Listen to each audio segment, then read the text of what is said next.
Windfall is about a madman seeking revenge on a toxic technocrat and his trophy wife, and we never find out why. Here's my review of Netflix's original movie, Windfall.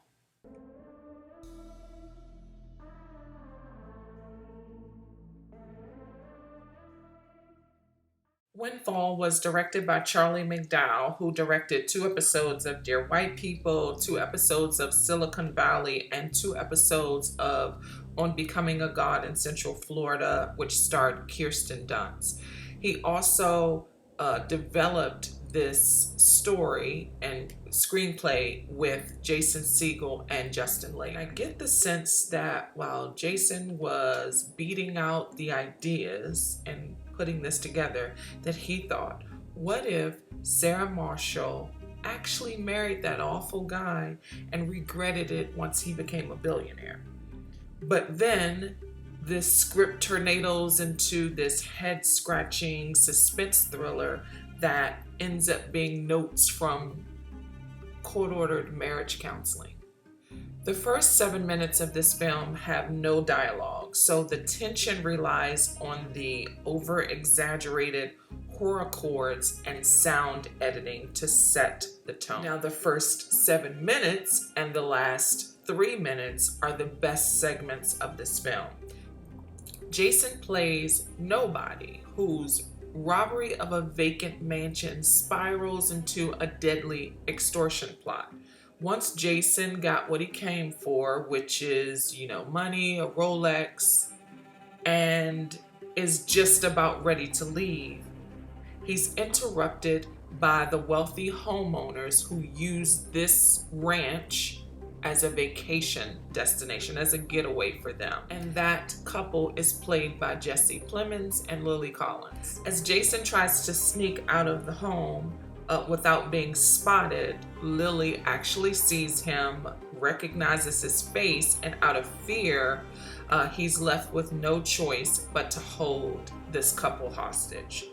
Now, we realize very soon that he's new to this and ends up soliciting their help to help him rob them some more and strategize an exit plan without getting caught.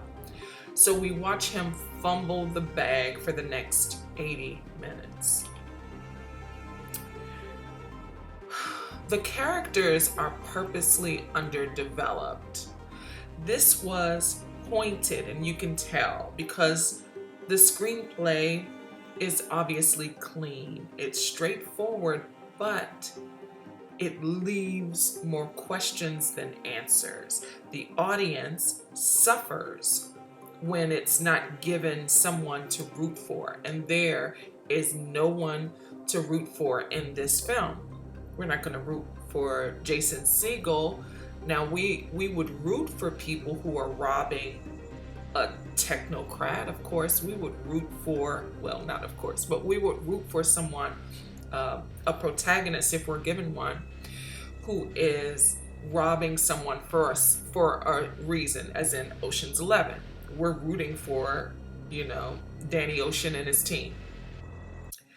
But here, we're fed so little information of Jason Segel, or nobody. In fact, his character name in this film is Nobody. We are fed so little about him and why he's doing it, and all we really get is 92 minutes, roughly, of antagonists bickering about their circumstance without revealing too much. We, the audience, need someone or something to root for, and we weren't given it in this film. The audience deserves to know why Jason's robbing this particular couple, especially when there's no protagonist. Again, in this film, there is no one to root for. Even the fourth character. There are 4 characters. This is a contained thriller. It's on one location. We do see the beautiful property, but it's basically in one location. And the fourth character is in this film for very little, and we root for the information getting to him, but he's in there so little. So he's not the protagonist. And I remember when I was watching it, I was hoping somehow that he was sent by Jesse Plemons' character, because he was looking to move $500,000 to, because he was being extorted by nobody, or Jason Segel. I was hoping that he was a plant, that he was there to make sure that the technocrat was okay, so that we can have some kind of action or like something going on other than bickering and conversation going back and forth, because otherwise there's not much happening.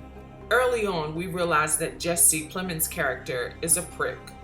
It's explained in exposition, but he delivers his performance brilliantly. We understand why Lily married him and regretted it, despite him having so much money, power, and access.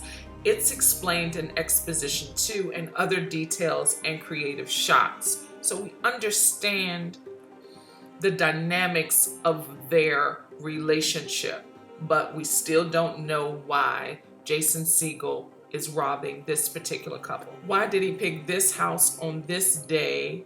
Why this couple? How do you know they weren't there this period of time? And he's almost in every scene, and he's not the protagonist. We're just supposed to conclude that this couple deserved it, and that's cheap. That leaves the audience hanging while the filmmakers just shrugged it off. Here are some issues also I had. They're minor, but they were issues. The camera zoomed in on Jason's foot, and it looked like he was wearing an ankle monitor. If he were, that could have been a clue to who he is or why he's there, but that wasn't answered. There are many shots of Lily Collins' shoe also, with and without blood, and those blood stains don't match when they should. If they weren't going to match, why bother concentrating on those shoes? I know that can be considered continuity and editing issues, but I mean, the camera was focused. What does it mean? Were they trying to tell us something? And if so, what? Now, the score is hauntingly good, very noirish, but it belongs in another film. It did not match the characteristics of this film. The cinematography is also too bright for a film with noir music, so the cinematography didn't match the score. But isolated, they both were great. So it looked beautiful, it was shot beautifully, and the score was beautiful, but they didn't go together, and the score didn't belong in this film. And for a contained home invasion thriller, I might add, most of these shots were filmed in broad daylight. And if these shots weren't so bright, this might as well have been a stage play, because dialogue seemed to be more fitting in a stage play, while the cinematography didn't feel like noir, but the score did. It just leaves too many unanswered questions. The acting was great. Everyone, and there are 4 characters in this film, everyone did great. Everyone performed well. Specifically, Jesse Plemons, he did a fantastic job. There were some really great moments. He really inhabited a technocrat. I think the issue was the script. It's very unfortunate, because Jason Segel is a great writer. On a grading scale, I'd give Windfall a C, because it's beautifully shot and it's beautifully performed. it just had issues for my taste.